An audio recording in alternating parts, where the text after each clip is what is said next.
there was one concentration cell practice that, in reading it, hopefully you saw, it was the same identity. So the zinc was, I think it was number 4.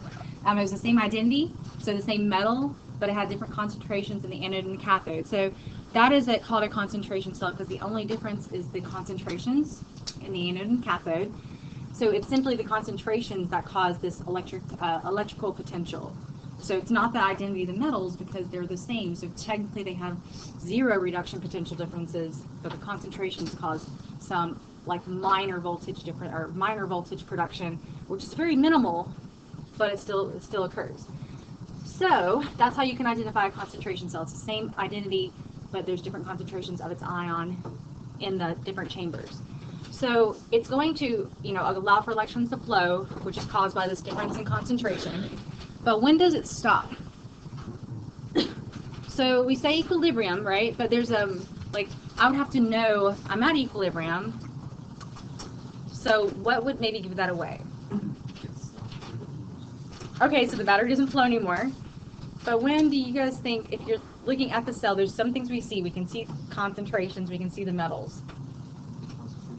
When the concentrations are equal, because then there's no electrical potential difference between the metals or the concentrations, because the concentrations are the same. So the EMF is caused, so the electromotive force is caused by a difference in concentration until concentrations are equal.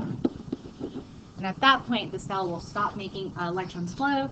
We would then have a dead battery, like these in my remote. I'm going to try to get out real fast. Okay, so the voltages are very small, because the small concentration differences just don't cause a lot of electrons to flow, but they do. They still exist. So the way you determine how the electrons flow is, of course, it's always flowing from the anode to the cathode, always, because anode is where the electrons are lost, and the cathode is where the electrons are gained. So your job is to figure out who's the anode and who's the cathode based on the concentrations, not based on the identities of the metals, because that's one and the same here. So what you're trying to do is you're trying to get a low concentration to go up, and you're trying to get the higher concentration compartment to go down. And eventually the low is going to get so high and the high is going to get so low that they're in equilibrium. They're going to be the same concentration. So the only way you can get that equilibrium or get that concentration equivalence is you're going to allow for electrons to flow from the electrode with the lesser concentration to the side of the higher concentration. That's how we know how the electrons flow. So this is kind of like the key part when you're drawing these cells. Like, this is the piece you have to think about very first before you can proceed with calculations. And that's because I'm running out of space here. So if you have a electron flow to some place with ions, you have, like, let's say copper ion. What happens when it grabs electrons? It becomes copper solid, right? So in the sum chamber where you have copper 2 ion, you give it some electrons, it's going to force the production of copper solid. So what does that do to the concentration of this initial copper? It decreases it. So we're sending electrons to the higher concentration chamber to stop those to take those aqueous ions and make them precipitate into solids. We no longer have a large concentration.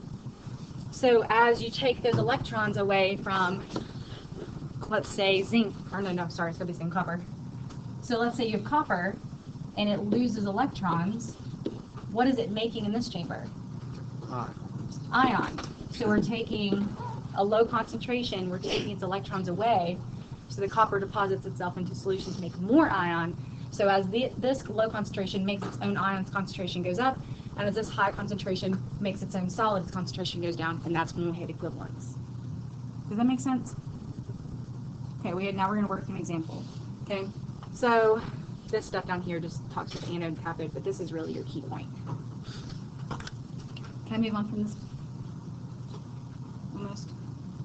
If you're in one of those awkward seats instead of live stationary, you can just scoot your desk. The ones that don't face the board. Okay, so we have nickel sulfate and nickel sulfate. This will be nickel 2 sulfate. Sorry, it's the most common ion for nickel. So I want to know the electromotive force of the E cell for this cell. So automatically you see these different concentrations. You know it's a concentration cell. So if I were to draw this, how would this look? What would be in each of my chambers? Say again? Nickel solid in both, right? So, Ni, okay, and sulfate. Now, I'll put sulfate there just for kicks and giggles, but it's not a relevant piece for our redox, but it is a part of the solution, so sometimes it's nice to also know like all of those spectrons as well. What is in solution? Nickel what? Nickel 2 plus, right? That's the piece we really care about. So before I move on, we have two concentrations. Which concentration will give us our anode? How do you know the lower one? That's what we just said. So what did we just say? All right. So the lower concentration must lose electrons. Basically, it has to be the one that's the anode. So great. We know that. I'm just going to put the anode on the left-hand side. We know 0.001 molar. I don't know why tin's on the brain here. Okay. 0.001 molar nickel 2 is the anode, and 1.00 molar nickel 2 is the cathode. So we know that simply because that's the only way we're going to get concentrations to be equivalent. And then, of course, this is connected. We've got a little voltmeter up here measuring. We're good. Okay, so this is kind of your first step. You figure out who's the anode. And we did that because it's the lower concentration. After we've drawn the cell, let's go ahead and make our BCE. So I know it's the same half reaction, just reversed. So how does this look for a BCE? Say again? Nickel solid. Which nickel solid is this? Is this the anode or the cathode's nickel solid? This is the anode. Why are we saying this is the anode? Because, okay, so the solid has to lose electrons. So this is nickel solid. I'm going to put anode under there. Plus nickel 2, which is, this is the ion in the cathode. That's going to yield what? What is nickel 2 ion going to yield? Nickel solid. So I'm writing this in red again so you can see that this is the cathode. Oops, that says cathode. And then lastly, what else is produced? Nickel 2 plus. So I've color-coded mine to help, but I'm also writing anode and cathode underneath, so it's very clear which ion goes in each chamber. Okay, which concentration is this first nickel 2 plus? Which one is it? 1.00, right? Because the cathode is the ion line, that's the higher concentration. So that's 1.0 molar. And then the anode is the 0.001 molar. Okay, so now it's very clear which ion is the anode and cathode, and then we even have it in our BCE, because we have to have this correct for the Nernst equation. Because remember, we use Q in the Nernst equation, so we have to know which ions, so we can stack it correctly.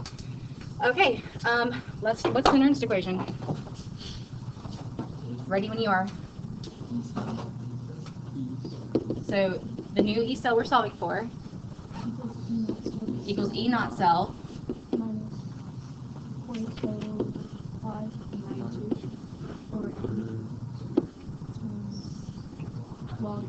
log of Q. Okay, what do we already know about this particular cell off the bat? Don't even have to look at reduction potential.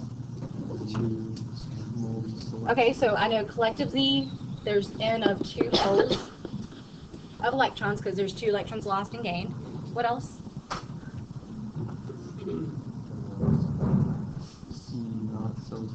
E naught cell 0. There's no electrical potential difference between nickel and nickel. They're the same thing. So I already know this is 0.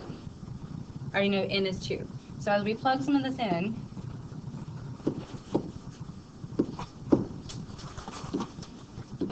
okay, so E cell is equal to, oops, well, 0 minus, but I'm just going to put the negative, 0.592 over 2 moles of electrons times log of Q. So what is the Q setup here, according to this BCE? So, no, give me the setup before we start plugging. So the nickel 2 ion in the anode, and that's 1, right? Coefficient of 1, and that's going to be divided by nickel 2 plus ion in the cathode. So that's why it's important to know who's anode and cathode, so then we can plug in their concentrations appropriately. So yes, you're good. 0.001 over 1, 0.001 molar over 1 molar. Both of those are raised to the first power, so we're good to go. And then will you guys calculate that?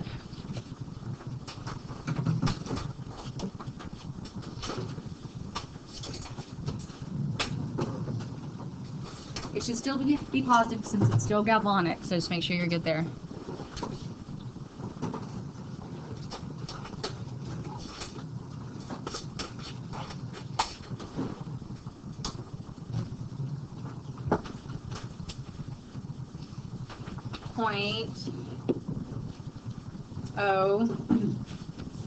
.088.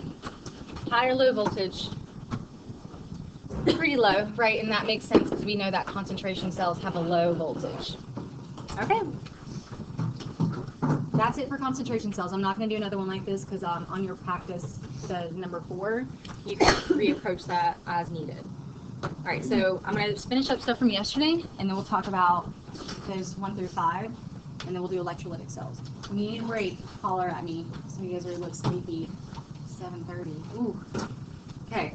All right, so this one is similar to this one that we did yesterday. Remember the 99.9% discharge of the battery, meaning it's almost dead. We set up a what here? BDA, right?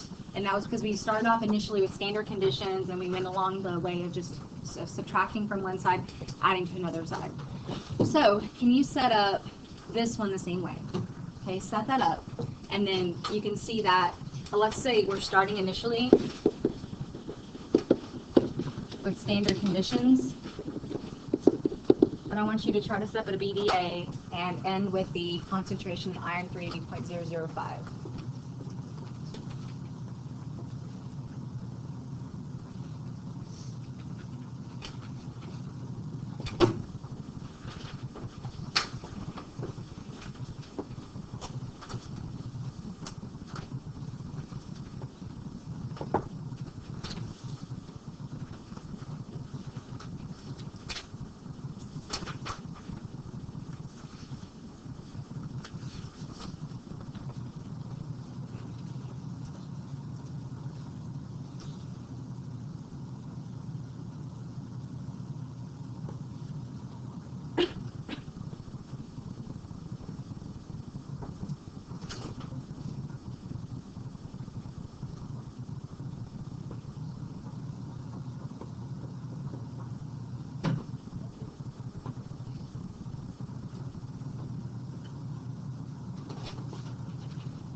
Make sure you balance that reaction.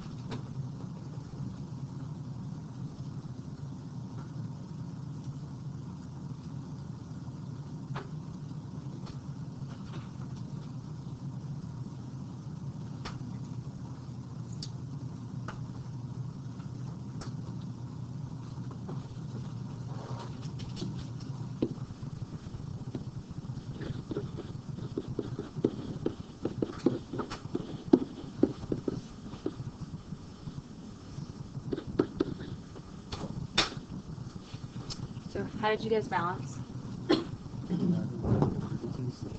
You had 3s to the what? To the what? Zincs, okay, because zinc has a total loss of 2 electrons. Iron has a total gain of 3 electrons. How do I make 2 equal to 3? Okay, well, so I can't, right? So I have to go to the least common multiple, which would be 6. So I need a total of 6 moles of electrons transferred. So zinc has to have a multiple of 3, and iron has to have a multiple of 2. You could break those in half reactions and do that separately, or you can try to approach it in your head like we just did. All right, so what are you setting up? Okay, so with your BDA, what's your initial? For which one? Okay, so 1 molar for iron 3, and okay, nobody cares about zinc solid, nobody cares about iron solid because they're not included in our equilibrium expressions. Okay, so I want to get what at the end. So iron 3 goes down by what?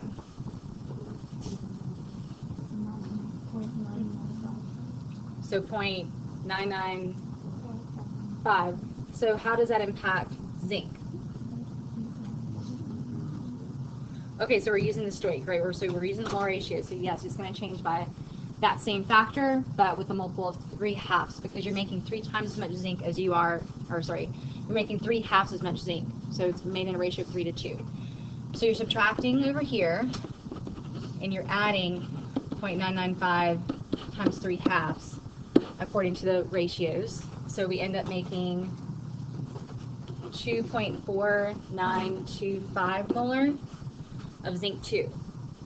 So at this point, I just want to make you hypothesize or predict first.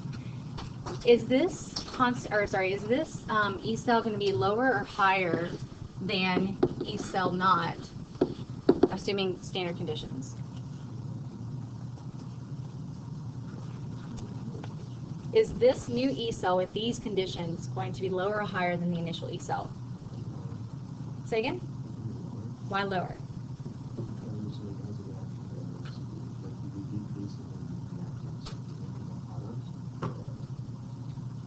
That is correct, but not the reason. Anybody? Yeah.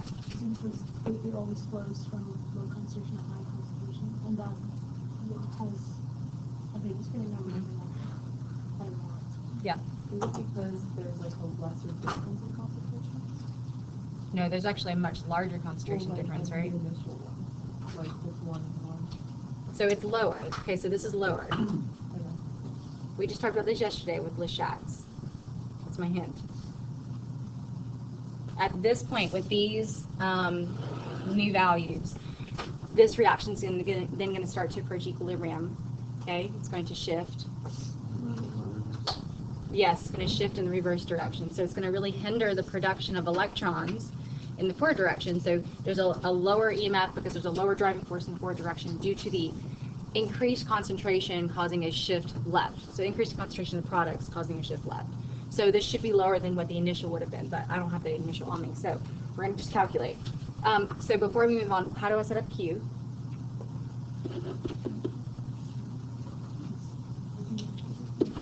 Zinc to the third power, right, over Fe 2 plus to the second, or sorry, 3 plus, thank you. So we're using the coefficients of 2 and 3, all right? So that's our Q setup. We're going to plug in our values at equilibrium, or at the approaching of equilibrium here, into the setup here, and then we're just going to solve. So I'll tell you now the initial E cell was 1.09 volts. That was the difference between iron and zinc. And so we're solving for E cell no naught. So that's our E naught cell minus 0.0592 over N log of Q. And then we'll solve. So what is N here? How do you know it's 6 again? I heard like mumbles, but we talked about 6 earlier because it was 3 into electrons. So the least common multiple was 6. 592 over 6 moles electrons times log of 2.4925 molar to the third power over 0.0050 molar to the second power. So a lot of difference here than what we've seen in the past. And tell me when you get there.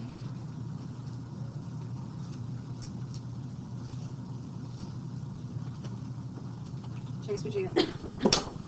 1.03. 1.03 was our prediction right, Quee? Was our prediction right? Yes. Yes, it is lower than the initial. So, like we said, it's because of the shift left.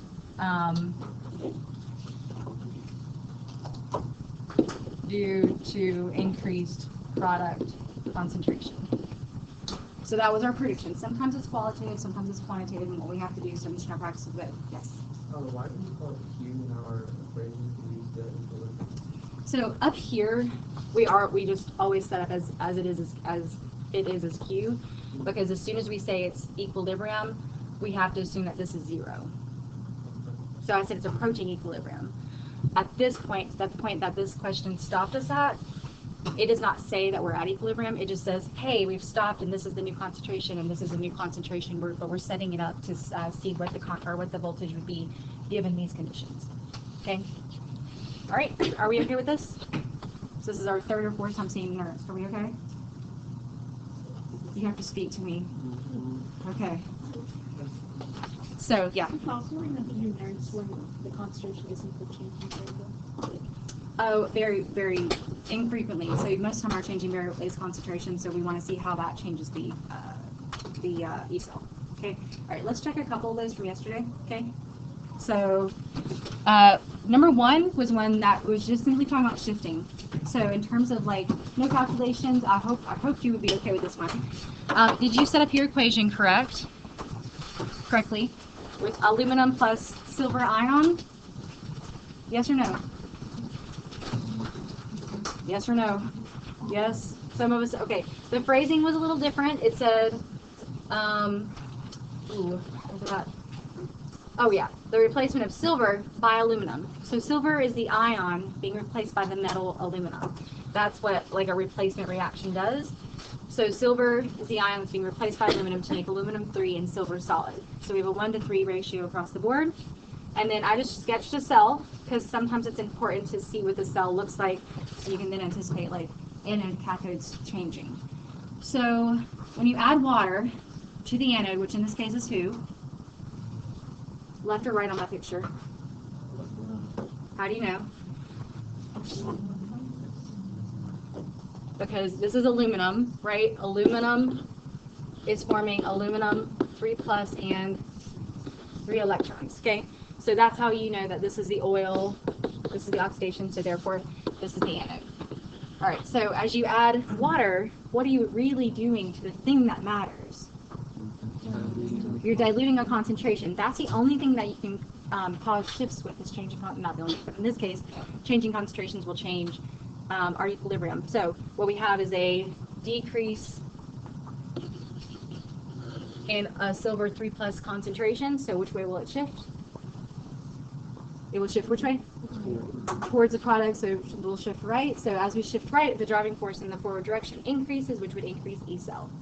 So anytime you shift right, E cell increases. Anytime you shift left, E cell decreases. So that's what that right there, that question said. The second question talked about changing the size of the aluminum like electrode itself. So changing the size of a electrode has no impact because it doesn't say the surface area changes. It doesn't say the particles are powdered or coiled. So if we change the surface area, yeah, we totally change the surface that the reaction can occur on. So that would change E cell, but just changing the size of an electrode is an intensive property, which means it does not impact the calculated variable. So that's no change. Adding silver nitrate, which this is related to this is somewhat related to the Chatelier's lab with cobalt that you guys did. And when I was grading those, I made a point I need to review that whole entire lab orally with you guys to make sure you're clear on the chats. So if you have a ion, sorry, that's the next one. Anyway, let me go back to C. Silver nitrate's added, but it says it does not change concentration. Therefore, no concentration changes, no shifts. Okie even if it adds something to the system, the concentration didn't change because it was in the same quantity. But for the next one, HCl, this is similar to what we did in our lab. If you have HCl and you add it to a system with with the silver nitrate, what's going to happen? You get silver chloride, which is a precipitate. So essentially, what have we done to the system's quantities that matter? So HCl doesn't matter. Silver nitrate itself doesn't matter, but which piece of that does matter? Say again? Silver ion, right? So essentially, this is going to cause a decrease in silver ion concentration. As you precipitate it, there's no more ion floating freely in solution. Therefore, it's going to decrease the silver ion concentration. Silver ion appeared as our reactant. So if you decrease a reactant, which way will it shift? To the left, and what will that do to E cell? Decrease it, or decrease the EMF. So that's how we approach this question here. If you precipitate something, you decrease the concentration of some ion that's important. That ion decreasing will cause a shift. That shift will cause a change in E cell. Are we okay with one? Maybe clarify like a misconception. 2, I stopped copy and pasting. Yeah. That's what we just did. Adding hydrochloric will precipitate out silver as silver chloride, and that decreasing concentration of silver chloride, it was a reactant, so it would cause a shift left, which would decrease E cell. A lot of stepping stones on those explanations. So in this question, this is the Nernst equation like 3 different times. So I'm just going to show you the first setup, and then we can go from there. So it's important to probably draw out your cell first so that you're comfortable with when drawing and identifying anode and cathode. So it said the replacement of nickel 2 with zinc. So nickel 2 is the ion, zinc is replacing it. So zinc becomes the ion and nickel becomes the solid. And I just wrote down our reduction potentials over here so that we can see those. As you set up your initial standardized reduction potential difference, who is the anode? How would you know zinc? There's 2 ways. One, zinc is turning into zinc ion, so it's losing electrons. That's one obvious way because we have the reaction. And the second way, which is kind of just back up, is you're looking at what? The potential, right. This potential for zinc is lower. It has to be the anode because this is a galvanic cell setup. And then nickel is higher, so it must be the cathode because it's just a higher reduction potential. So it has a higher potential to be reduced. So in your standard cell, you get like 0.48 volts, and that's just the difference in oxidation, the cathode and anode. And then for the setup with the new concentrations given, you had 3 molar for nickel 2 and 0.1 molar for zinc. So as this reaction tells you, zinc is your product, zinc 2 plus is your product, nickel 2 plus is your reactant. This is all a 1-to-1-to-1 ratio because of the 2 electrons being transferred across the board. So in your setup here, this is what your Q looks like with no exponents because they're all 1s. And then you plug in your 0.1 and your 3 molar into your Q expression with your 0.48 standard and 2 electrons being transferred, and you get a difference which would be 0.52 volts. And usually before I calculate, I predict as best we can. Sometimes there's too many changes to really cleanly predict, but this was an easy one to predict because in the reaction, we changed zinc to be higher or lower in concentration. So zinc was initially 1 molar, and we changed it to 0.1 molar, so it's lower, right? And then we changed nickel 2 to be what? Higher. So it initially is standard 1 molar, but we changed it to 3 molar. So not only have we increased the concentration of a reactant, we've decreased the concentration of a product. Which way is this reaction going to shift? Left or right? Yeah, you're increasing a reactant, it's going to zoom to the right. You're decreasing a product, it's going to want to make more, so it's like a double shift right. So it's going to shift right, which means E cell is going to what? Increase. So we went from 0.48 to 0.52, so that definitely shows our hypothesis is true. Give me a thumbs up if you understand that one. Right, so that's the Nernst equation, right? It's just plugging in new concentrations. That means I'm going to skip the rest of 2 there, because it's just the same setup over and over again. The last one has like a BDA where we subtracted a component, like a percentage. So that was the one that I might need to talk about.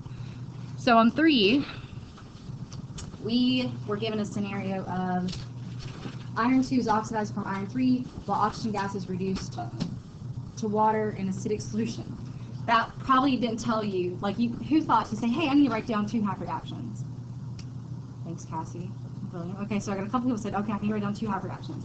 So the first one was pretty obvious with iron, but the second one, where you're taking oxygen gas to water, may have taken a hot second to kind of figure how to piece that together.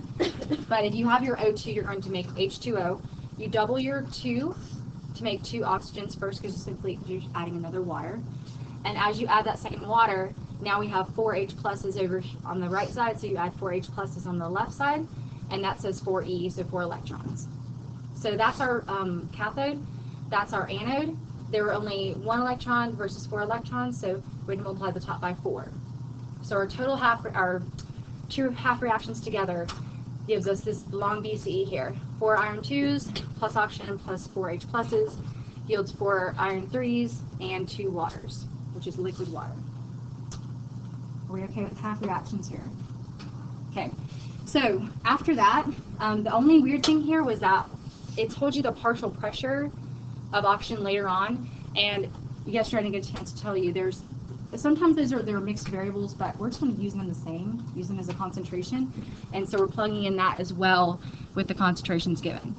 So the difference at first is under standard conditions is 0.46, using just the standard reduction potentials. And then as they give us MB 3 molar, 0.01 molar, 0.5 partial pressure atmospheres, and pH of 3, did anybody think to use the pH to find H+? That's one part, good. That's one part that was probably, it's back in your head, you know it exists, you know you can do it, it's just we haven't touched that in a while. So pH 3 gives you H+ concentration, 10 to the negative third, so 0.001 molar. So that's going to be what you're plugging in for H+, along with all these other variables. But in this case, our Q is pretty complex, because we have a lot of coefficients going on and a lot of things to include in equilibrium. Pure liquid water is the only thing you exclude, plus the electrons. So in our Q setup, we get Q is iron 3's concentration to the 4th power over iron 2 to the 4th power times H+ to the 4th power times partial pressure of oxygen. So it's more convoluted. But then same thing applies. We're plug. As we plug, we get Q to be 246.9. Kind of large. At least that's what I got, JT. No, look. What's up? For our purposes, we're going to plug them in equivalently. Normally, we would not, like in KCs and KPs, we don't do that. But for our batteries right now, most of these will occur in aqueous solution. And we're going to just include the partial pressure as is right now. We're going to deal with that. We're going to accept defeat. So as we plug in this information and turn in this equation, we get 0.426 volts.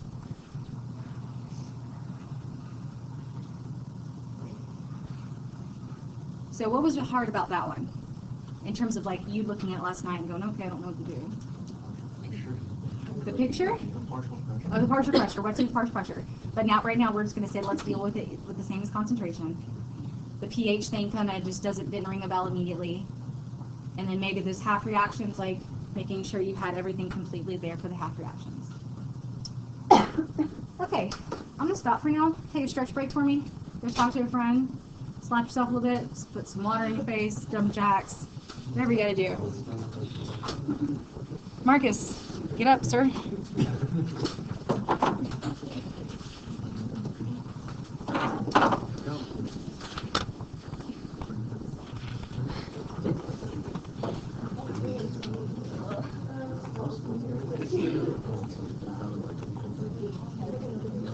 If you have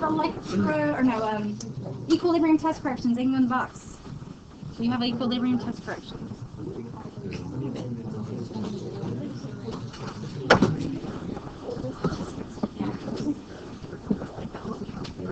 I will after we finish tonight's homework, because there's more on there, and I want to let you guys finish that before I leave.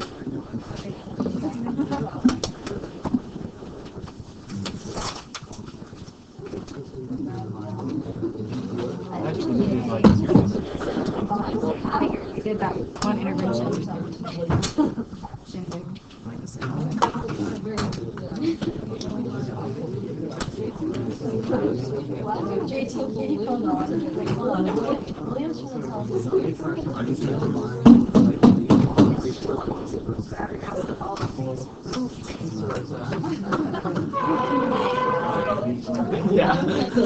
Margaret, does your headband match your shirt?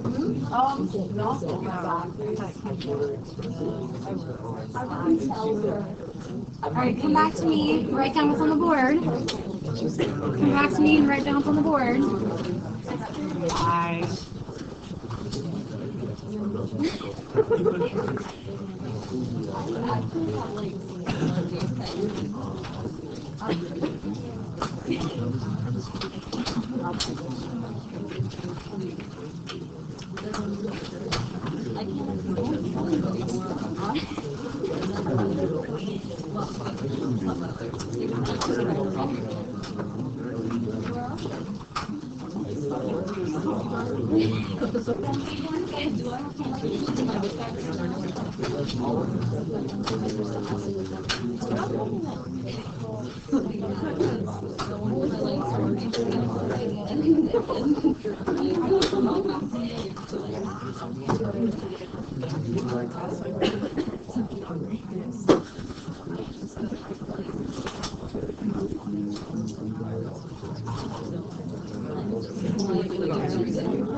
Alright guys, you're not focusing very well. I know sometimes you think you're talking right, but most of you guys are doing that very well. So, move on. I'm trying to make sure you practice everything so you're confident, and I would like 15 text messages. I don't know what to do.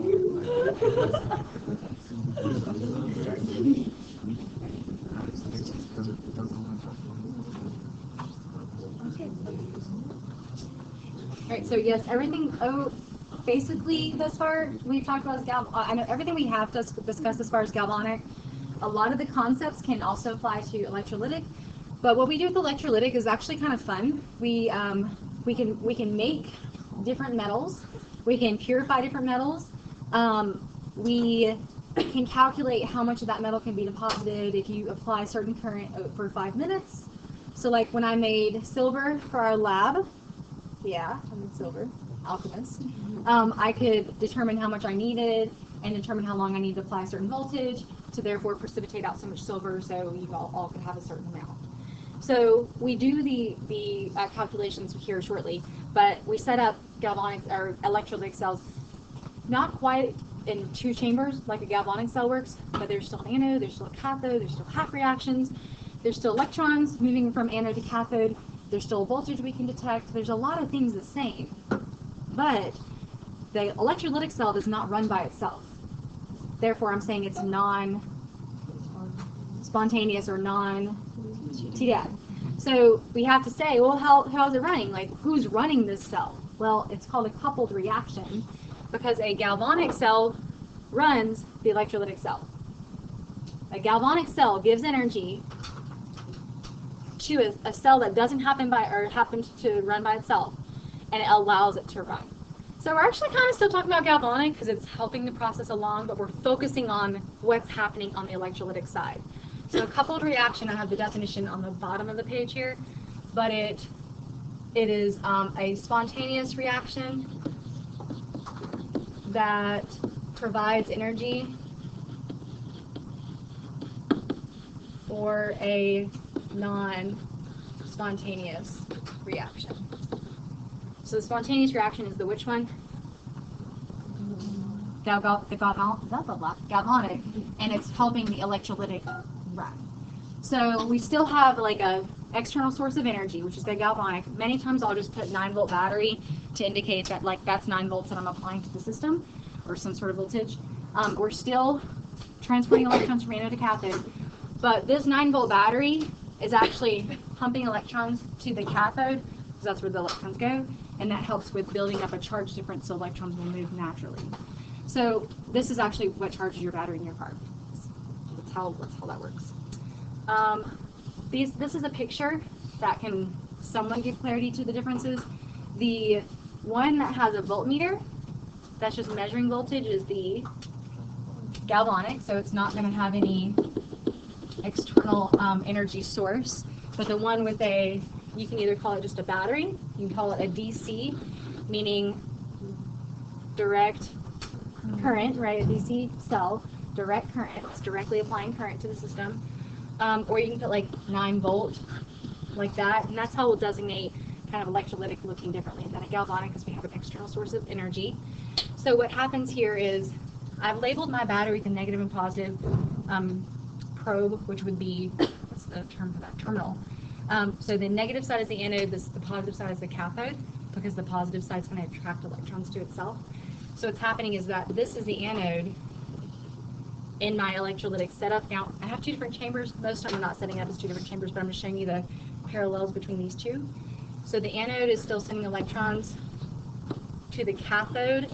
So, sorry, the anode of the electrolytic is still sending electrons towards the cathode of the galvanic, because that's really what the cathode's doing. It's pulling electrons towards itself.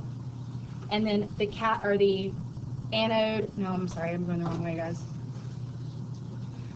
The anode of the galvanic is sending electrons to the cathode of the galvanic. The cathode, no, I was going right. Did I switch my letters? Hold on. This is cathode, this is anode. I was going right the first time. Well, let me erase some scrap. Alright, let me just rewind like 30 seconds. Okay, so there's an arrow here that shows the electrons are flowing from the anode to the cathode of the electrolytic, and then from this side, the anode is flowing electrons towards the cathode of the galvanic. It's a system that requires 2 different locations. Yeah. So like that galvanic cell picture is inside that battery. It may not be this exact one. There's a system that's galvanic in here. Yeah. All right. So this is not normally how we will draw it, though, because we actually these happen in one full system. So let me scroll down just so you guys can see the applications. The applications are important because they'll be inserted in questions as, like, a lot of times they'll say refining or purification, but these are some examples you should be aware of. Okay, so read and write down a couple things here. Okay, first.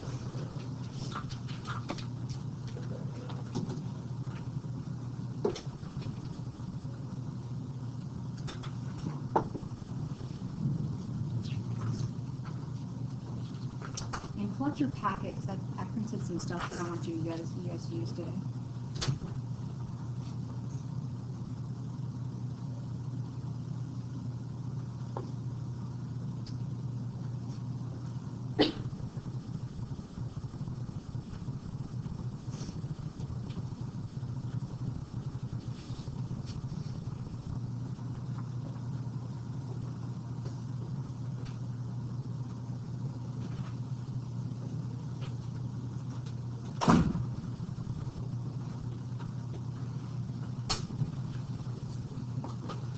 So the anode's going to be the anode, the cathode's going to be the cathode. That's just defined by what's happening. If it's oxidation, it's anode. If it's reduction, it's cathode. That's going to be relevant for both galvanic and electrolytic cells.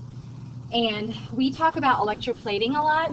So like you have maybe some jewelry that has a layer of gold or silver on it, and that's something that has been electroplated, meaning it's been put through an electrolytic process to apply a little layer, a thin layer of metal.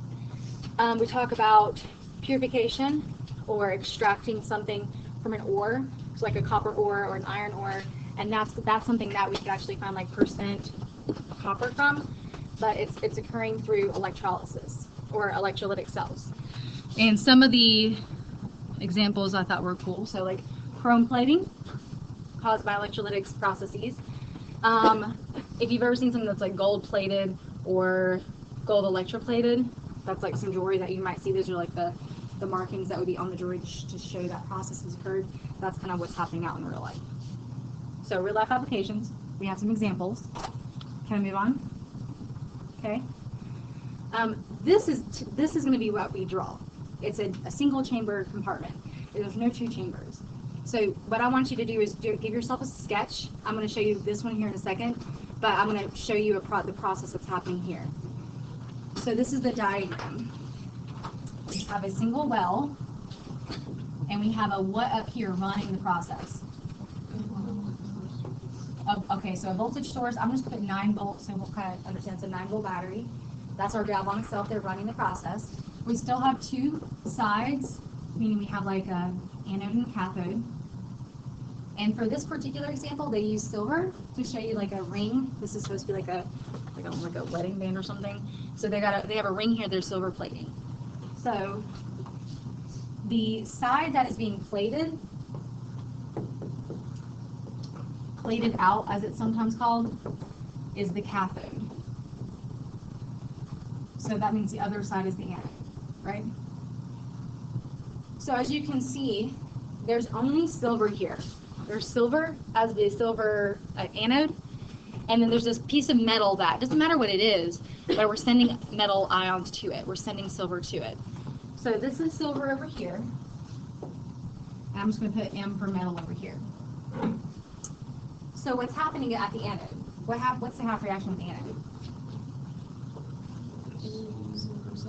Silver solid goes to silver 1 and 1 electron. Where's that electron going?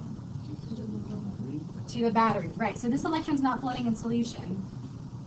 That electron gets transferred through the circuit. So the electron transports up into the battery. So, and you know that this over here is the anode of the electrolytic cell. This electron's going to the what of the galvanic cell? Cathode.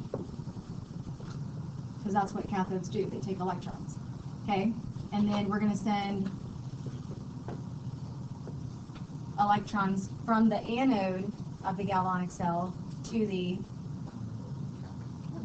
cathode of the electrolytic cell. Notice these have to work together for this to work. Okay, so as this electron goes to the metal, and there's silver ion just hanging out and floating around in solution everywhere, what is going to happen to the electron and the silver ion? It's going to produce solid silver, right?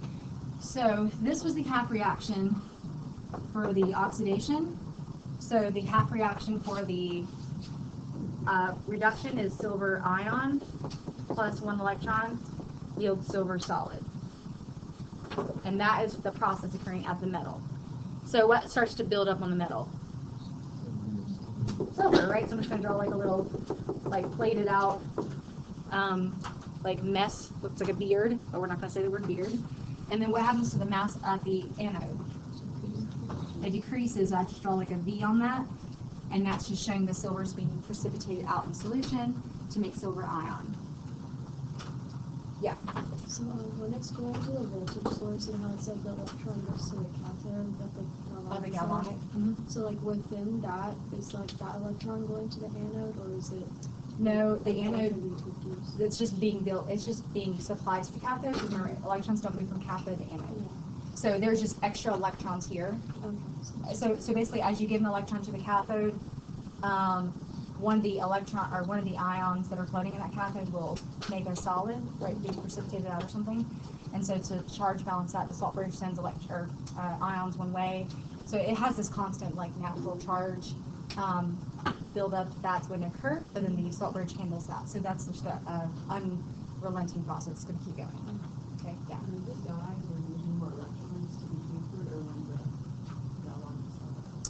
It will die when they're this one will die once the concentrations change to the point where there's no potential difference, but it's going to die when it gets to equilibrium, because a lot of times like now 9-volt batteries are zinc cores with, can't remember what's on the outside of it, but they eventually will die. But this process will probably stop first, because this will stop having some metal to deposit or to give away electrons.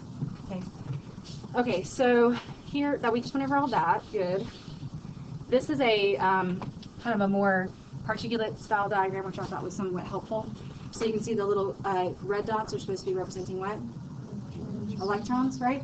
So they're being transferred. The electrons are transferred through the external circuit to the metal over on the cathode. And then what's happening as those electrons come in? So these pieces of what? Metal ions come in and capture it, and they become metal solids, and that's showing it being plated out. So the word plated out you'll hear a lot. And then so what we can do is we can figure out the mass that's being deposited or the mass that's being plated out. So that's what we're looking at for calculation purposes, but we have to correlate that back to the electrons transferred. More electrons transferred, boom, boom, boom, you get more precipitate forming. So the electrons serve kind of as a reactant, so we can determine like a mole ratio between those. Moving on? Okay. Oh, so with ours, which I didn't draw in this picture, the way we will draw it is to show that there's not a separation between the anode and cathode, but there's a barrier. We will use a filter paper, and this is what we'll use in our lab if we were to set one up. Usually we'll use a filter paper, and we'll call it a porous barrier. What's porous mean? Can things transport through or not? Yes, they can. So things can transfer through. That's why silver ion, in this case, could move through the porous barrier. This is how the setup would look like in an industrial setting. There'll be something there so that there's still like a micro separation, but only small things like ions can flow through. Okay, because there's no solid moving through here, right? Where the solid is just forming as it precipitates on itself. Only ions move through. That's it. And I'll show you the two examples on your notes. So pull out your packet for me if you haven't already. Look for the thing that says, so I have a little table for you. It says electrolytic cell electrolyte. The table. So that's going to help you write down some stuff in an organized fashion. You guys find it? Make sure the person next to you has found something. Help them out there.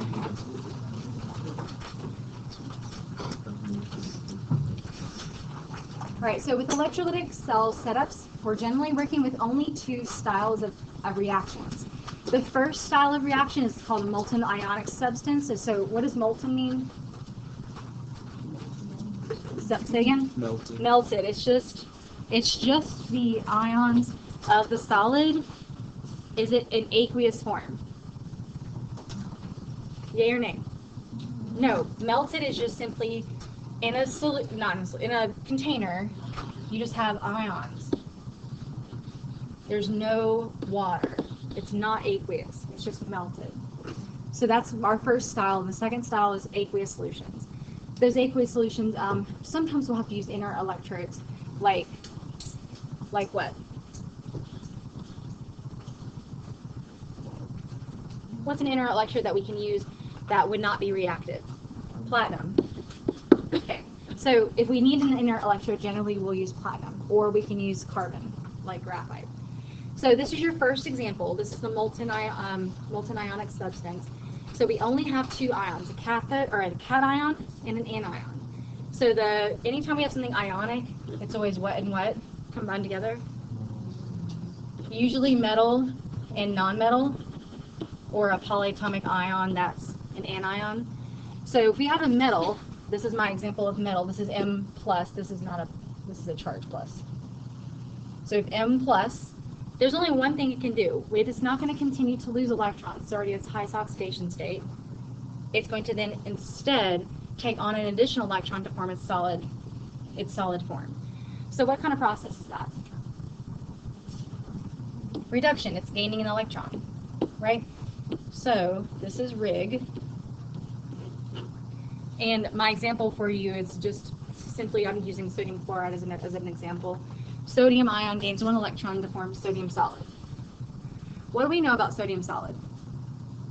Any fun facts? It's highly reactive water. It'll catch water on fire, right? It is super, super reactive. But this is how they can isolate very, very reactive metals in a lab to utilize them for like other purposes. They can use electrolysis which would be not in the presence of water because that would be explosive.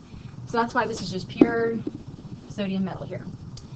For the other half of the reaction, which would be the anion, would be our non-metal. So like chloride, 1 minus, right here. You've never seen chloride 2 minus, right? Doesn't exist.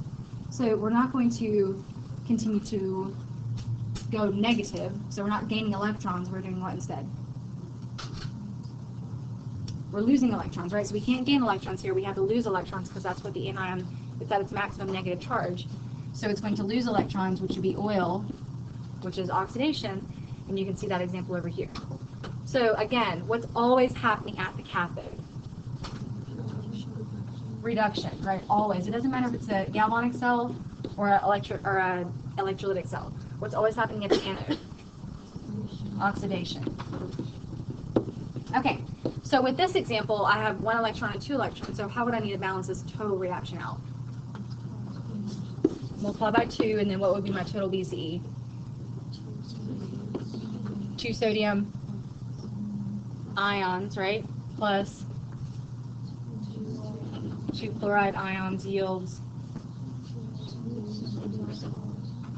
2 sodium solids. Oops. 2 sodium solid and chlorine gas, right? So they could take the sodium and use it in some sort of industrial purpose, and they could siphon off the chlorine gas to use in warfare, right? So those are just some examples, but you could do this for anything ionic. Alrighty? Can I move on? Okay, so this is kind of our single well setup with a cathode anode connected to a battery. Like you can see how this looks similar to what we just drew here. Can you tell? Okay, so they can collect sodium in one chamber, one area, and chlorine gas in another chamber or another area. Now this, of course, chlorine gas would be coming out because it's a gas, so they would need to capture that somehow so it didn't just come out into the world. This is another setup similar to the one before, but what they have here, it's not labeled here, this is platinum metal used on both sides, so that, because they're not going to put pure sodium in there. They don't have it. They're going to use a platinum metal to help cause the electrons to transfer. Why do we need a metal? Why can't they just have them by itself? Because what? Well, that would be the battery, right? So that's the source of electrons. But why do I need a metal here and here? To what? We're talking about electrons, right? They have to move. Do they just move on their own? I mean, they would just float around in solution. They'd be like, yeah, let's just do like little twirls. They would just hang in solution. So what do we need the metal for? To make the electrons move to the circuit, right? So this needs to be conductive. You have to have something conductive here to move the electrons out of the circuit. If not, they won't move. They'll just chill in solution. Okay, so the molten ones are easy. You have 2 things you work with. Those are the 2 things you use. That's it. Those are the 2 in the 2 different half reactions. With aqueous, you have some options, so you have to prioritize your options. Okay, so the priority is at the anode. If you have a aqueous solution that's like copper 2 chloride, aqueous, let's use that for an example. Copper 2 chloride. You have copper ion, you have chloride ion, and you have water, because it's an aqueous solution. So you have 3 options. So your job is to say, okay, who's priority at the anode, who's going to react, and who's priority at the cathode. So you have to use this priority list. You have to know your priority list. So at the anode, you're going to use a halide if you have one. So do we have a halide in my example? Yes. So that means we will use chloride. We will make chloride undergo, at the anode, what? Oxidation to make chlorine, because that's its other form, and 2 electrons. So we've just basically looked at our options, which is copper, chlorine, and water. We said we have to choose chloride as our option. That is what's happening to occur at the anode. So all of these will show a loss of electrons. If instead of having copper 2 chloride, I had like copper 2 nitrate, aqueous, I wouldn't have a halide, correct? So what would be my priority? water, because it's an aqueous solution, so I have copper, I have nitrate ion, and I have water. So water would be my substance that's being oxidized. So that looks like this. That is the half reaction for water being oxidized. There's no need to memorize that though. We can work the process out. So water, H2O, is going to have to be oxidized. Well, it has two different elements with two different oxidation states. What is the oxidation state of H? +1. Okay, can H be oxidized to something other than +1? Can it lose electrons? We've never seen a +2 for H, ever, never, right? So no, it's not going to be able to oxidize. But oxygen, on the other hand, is a -2. Can it be oxidized? Yes, it can oxidize down to what oxidation state? To what? To 1 or 0, right? Let's go with 0 because that's the most common. So we're going to form O2, which is its oxidation state, free element of 0. So we have water, we have H2O, we have water, we have oxygen. I have 1 oxygen, I have 2 oxygen, so I need another water over here to balance oxygens out, correct? So I'm just put 2 right there in front. Then I have 4 H pluses. What do I need to do? 4 H pluses. And then these are not charges, by the way. Those are just oxidation states. Okay? So what do I also need? 4 electrons to balance out those 4 H pluses. So you could actually derive that yourself, don't worry. Okay. All right, so those are the priorities for the anode. The priorities for the cathode. In your substance, your aqueous substance, if you have if you have an acidic solution like this is in acid, or if you are legit given an acid, aqueous acid like nitric acid or something, you have to make the H plus undergo reduction. You have to give it the chance to take on extra electrons because it's really quite good at doing that, and it's going to form H2 gas. So that's the half reaction there.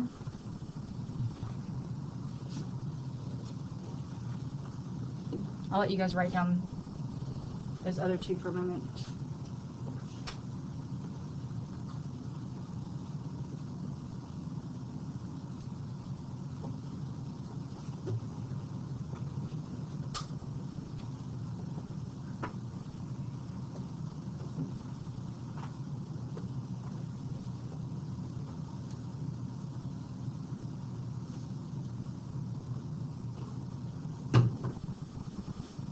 So if you have an acid, you have to use that for the reduction side of things.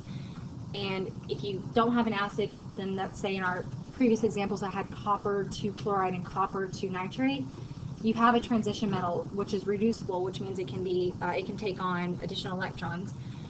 And that would be something like copper taking on 2 electrons to yield copper solid. And many times you will not, actually never would you use an alkali metal, because like, I forgot who said this, most of the time alkali metals in water will do what? Explode, catch on fire, quite dangerous. So we would not be using alkali metals in the half reaction of an aqueous cell. For the last option, if you don't have an acid, you don't have a transition metal, you have water, because it's an aqueous solution, that's your last choice. That is the one that would be priority over anything else, over nitrate, over any alkali metal. Yeah, that's pretty much it. If you have anything else, like an alkali metal, for example, you'd be using water. So write down this half reaction so you have that for future use, and you could derive that yourself too. Notice we have a hydroxide here, so how have I balanced this half reaction? This is in base, because it can't be in acid, because if it were in acid, which of these would I use? The first one, right? So that's why it can't be in acid. Okay? So what we're going to do is write down electrolytic cell reactions, and we're going to calculate mass that could be produced over time. So I don't think, I'm going to skip this for now. I can do this tomorrow. Okay, this is what I need to show you guys today. So we'll do our reactions in a second, but what I need some reminders of are some units, so you're clear on how to do stoichiometry. This is like the easy stuff with stoichiometry, but you just have to know which is which. So with our electrolytic cells, we'll calculate moles of electrons being transferred, or we can calculate mass of solid being produced, or we could calculate like how much time do I need for 10 grams of silver to be produced. There's a lot of different variables that you could calculate. but it all relates back to how we relate current to charge to time. So current, which is I, okay, current, which is I, is actually established in the unit amps. There's our unit here. The unit of amps, though, is not just amps. What is it? Coulombs per second, right? Do you remember this? Amps is coulombs per second. It's the charge transferred, or I'll say the electrons transferred per time. So if I had something that was like 2 amps, that means I have 2 coulombs per second charge transferred. So 2 coulombs of charge transferred per second. And another variable that we know is Q, which, what is Q for us here? Say again? Charge, right? What's the unit of charge? I heard it. Coulombs, right? Okay, so charge is in coulombs. What is in? Moles of electrons. And what is F? Which is right here. Coulombs per mole of electrons. So these are all the variables that we know. We know that we have always mole ratios available to us in our BC setup. You with me? All right, so we're going to use all these variables together, along with some electrolytic cells here in a second, to calculate different quantities. There's a number of different quantities we can calculate. So in this, let's just follow through with me, write down our givens, and we'll calculate together. What mass of copper, so what's my question? Grams of copper is plated out, meaning this is happening where in the electrolytic cell, anode or cathode? Cathode, anytime you see plated out, you already know this is at the cathode, okay? Doesn't really matter for this one, but that's just something you should figure out. When 10 amps, okay, before I move on, what is really the unit of amps? 10 coulombs per second, good, okay? Is applied to copper 2 sulfate solution. What does this mean to you? Aqueous, good. So there's copper 2 sulfate aqueous. And we have a time of 30 minutes. You'll notice that time will be given to you in many different units, but we always have to qualify time back to the unit of seconds, because that is the conversion factor that has seconds in it, so we need to have some sort of unit matching here. Okay, so we'll go through the electrolytic cell in a second. I'm going to show you the math first. So just for the purposes of making sure we know what half reaction's applying here, what is the half reaction that's making copper? Cu2 plus 2 electrons yields copper solid. This is the cathode's half reaction. That's what's happening. It's being reduced from copper solid. So given this amperage and this time, how much copper solid can I make? That's what the question's asking. So which of these is a given that's not a conversion factor? Time, right. This is definitely a conversion factor, has a fraction in it. That time over there is not a conversion factor, so I have to start with that. So start with 30 minutes. Okay, I'm going to do it like this. This is how I started doing honors chem, forgive me. I got to get out of minutes, so I need to go to seconds, right? So 60 seconds per minute. Okay, I'm in seconds. I can start to move to using what now? Coulombs per second, right? So can I write it exactly as is or do it in a flip? As is, right? Coulombs is on top, seconds is on bottom. I'm good to go because it'll cancel. So minutes cancel. 10 coulombs per second. Okay, so remember, I'm trying to get to grams, which before I get to grams, I'm probably going to be getting to what unit first? Moles. That's moles of copper, right? But the only way I can ever get to moles of copper is to use this BCE, which this BCE shows 1 mole of copper is correlated to 2 moles of electrons. Okay, moles of electrons comes in from what constant? Say again? Faraday's constant. So now I have to use Faraday's constant because it's the only way I'm even going to get to the point where I can use moles of electrons. So what is Faraday's constant? Okay, so I'm going to take this. Am I using it as is or flipped? Flipped. It's 96,485. I used to tell people just around for mental math purposes, but we're going to have a calculator for this one. So 96,485 coulombs, and that's per 1 mole of electrons. That's the charge transfer per 1 mole of electrons. Now I have moles of electrons. Now I can actually use the reaction at hand, which is 2 moles of electrons are transferred for every 1 mole of copper. And then now moles of copper, which is easily gotten to grams of copper. 1 mole of copper is 63.55 grams of copper. Calculate. Yeah.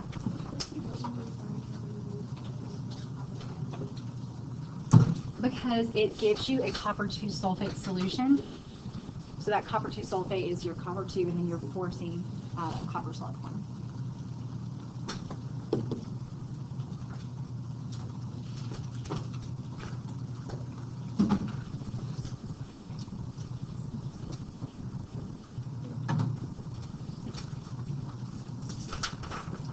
Any takers?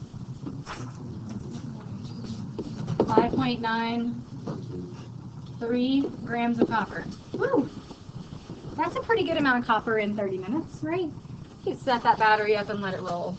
Or set that system up and let it roll. Alright, are we clear on how to use Faraday's amps and mole ratios? Okay, so I want you to try the second one. The solution is silver nitrate.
So you have this on your paper in front of you if you have your packet out, so I'm going to write it here. If you grab all your givens, you can do it on your paper so you don't have to look.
How many seconds do we have?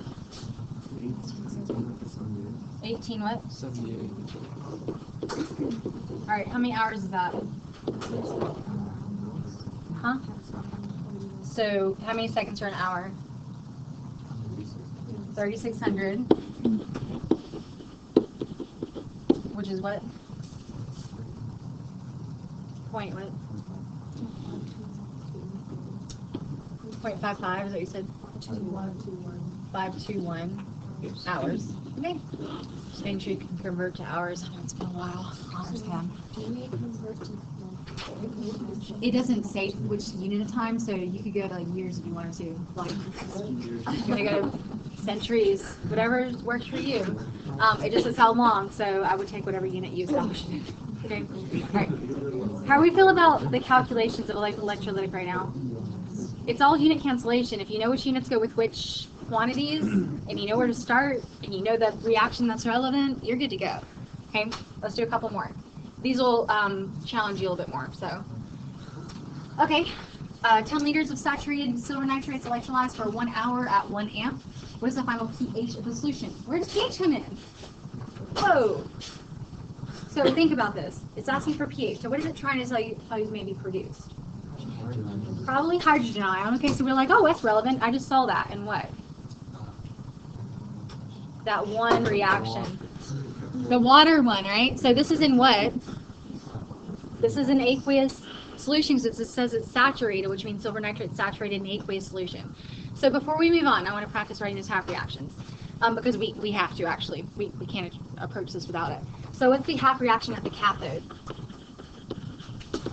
I'm doing reverse because you know your table as anode and cathode. I'm starting with the cathode. Okay, so we have water, we have silver ion, and we have nitrate. At the cathode, the priority is what? Okay, so well, the first priority is about an acid. Well, I don't have an acid, so I have to move on. And then we say reducible metal, which Cree says is what? Silver. Okay, so silver ion is being reduced to form silver solid. Okay? Good with the cathode. Move back up. Think of your table. If you need to look at it. The anode, what are the two options for aqueous? Halide and water. Do we have halide? No. We have water? Yes. So anode is water being oxidized. So in your brain, you're thinking, okay, oxidation of water, H plus and O, and O with the 2 minus. Which ones can be oxidized? Oxygen to form O2. Okay, and then we go through and do our little balancing act again. I add another oxygen via water on the water side. So I make 2 waters. I add 4 H pluses and 4 electrons. So there's our half reaction for water. It's what we just wrote, but you could also derive it like we just did. All right, it's now balanced. Times 4, good, because I need to balance my electron transfer. So that's 4 silver ions plus 2 waters, liquid, yields 4 silver solids, an oxygen gas molecule, 4 H pluses. We're good. Okay. So we had to actually use our electrolytic half reaction process before we could approach this question. So the other givens are 1 hour, 1 amp, and what's the pH? Well, you guys just told me, what is it really asking for if we're looking for pH? The concentration of H plus. That's the real question. What's the H plus concentration? Well, concentration, which is molarity, is what for what? Moles per liter. So that's the real question. Moles of H plus per liter. Well, where do you already see liters here? 10 liters, right? So we'll use that at the very, very, very end. Do not start with that. That's the only way you're going to get liters in the bottom at the end. So just hold off on that one. So where do you guys want to start? Time. Let's start with time. Okay, so 1 hour. Give me to a better unit. Let's go to seconds. You can go to minutes if you want, but I'm going to go to seconds. So 3,600 seconds per hour. Okay, give me out of seconds. So where are you getting this 1 coulomb from? Good. So 1 amp is technically 1 coulomb per second. 1 coulomb in 1 second. Oops, did not mean to do it that way. Just seeing if you guys are watching. 1 coulomb per 1 second. Okay. Good. I gotta get rid of coulombs, so I'm using Faraday. 9645 coulombs in. No. The constant has 9645 coulombs in 1 mole of electrons, but then we qualify those moles of electrons as it relates to our reaction. So what is our, this is the most important piece I need. What is this? 4 moles of electrons were transferred, you're right, this all up here shows 4 moles of electrons, but what am I relating that to? 4 moles of H plus. I don't care about anything else in this equation. I only care about H plus. So I'm going to just correlate the H plus to its moles of electrons that were transferred. So 4 moles of electrons for every 4 moles of H plus. Okay, so I'm close to molarity. I have moles of H plus on top. I can either just equal, like, you know, solve and then divide by 10 liters, or I can just multiply by the inverse, which is just 10 liters, dividing by 10 liters. So, hours, seconds, coulombs, moles of electrons, moles of H plus per liter.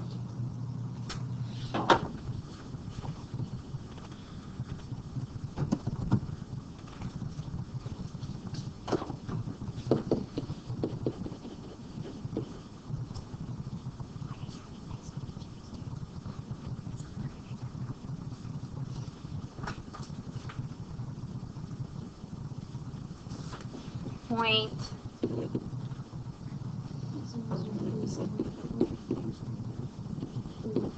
Okay, so now we have the molarity of H plus.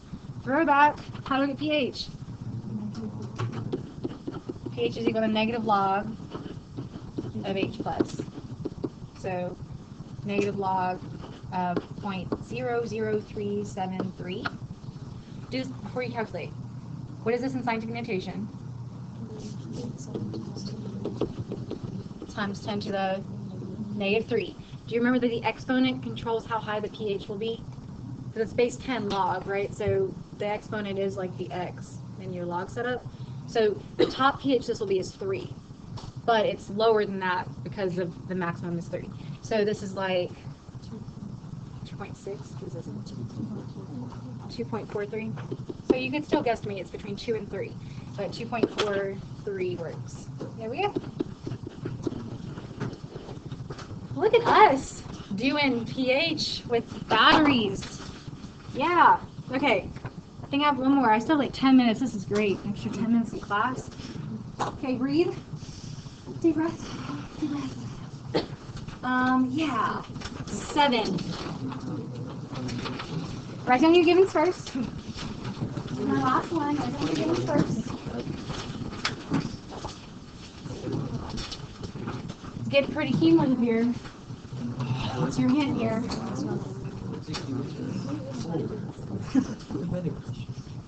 Ooh, pressure in Celsius and liters. Oh my! What's coming to mind already? Ideal gas law is coming to mind. Go.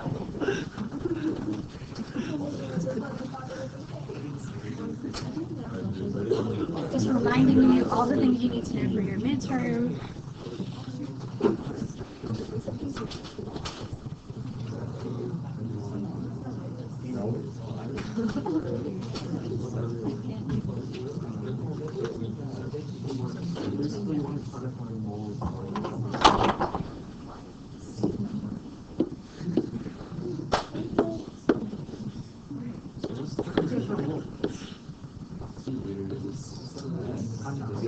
How long?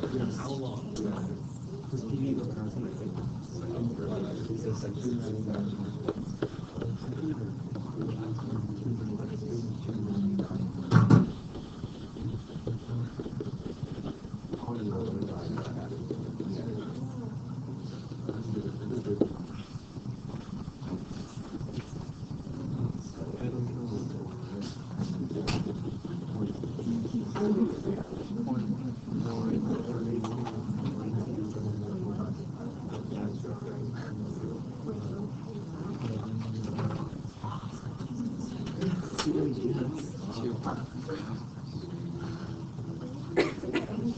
If my remote worked, I would freeze the screen and go, but my remote does not work right now.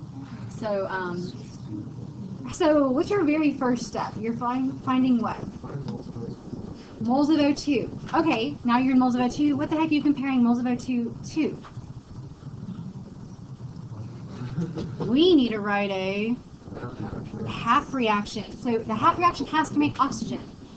So the clue here is it's at a platinum anode, which is just an inner anode that's going to be producing oxygen. Where have we produced oxygen before at the anode?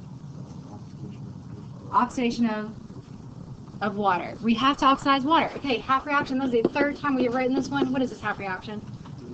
2H2O yield oxygen plus 4 hydrogen ions and 4 electrons. Okay, that's your mole ratio you're looking for. Go. I think you got it.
If they give you like half an amp.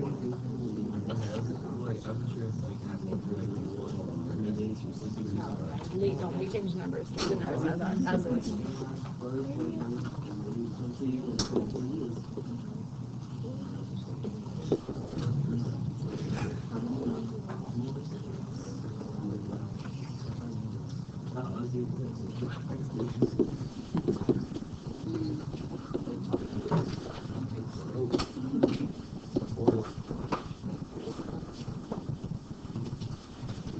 Okay, you're about to leave me. Sorry, we rushed that one. But I just want to make sure you were cumulatively sane. And that was starting with moles, going to moles of electrons, going to coulombs, going to time. So using your cancellation to do that. So here's your homework. The Nernst equation practice you're working with, right? 1 through 5. These are the bottom of that, it's electrolytic stuff. 6, 7, and 8. And that one is drawing a cell, which we'll go over some more tomorrow.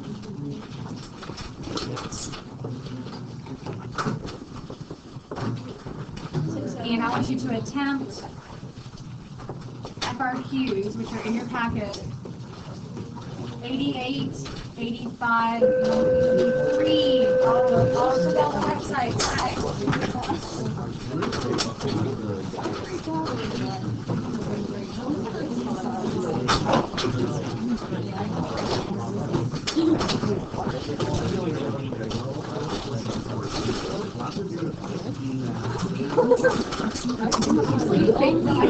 Everyone always.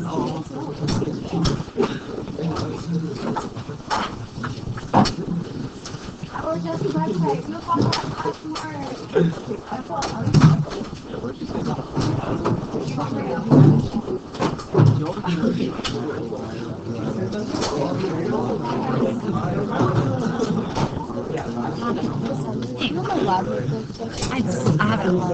I need to bring it back. My lab is in that, and half of it is On paper. I will give it to you tomorrow. Can I go on Friday then? What lab? The microvoltage one. Yeah, it's due Friday. It's due Friday. No, it's the 5th. I put it on the 5th. So I knew you had your lab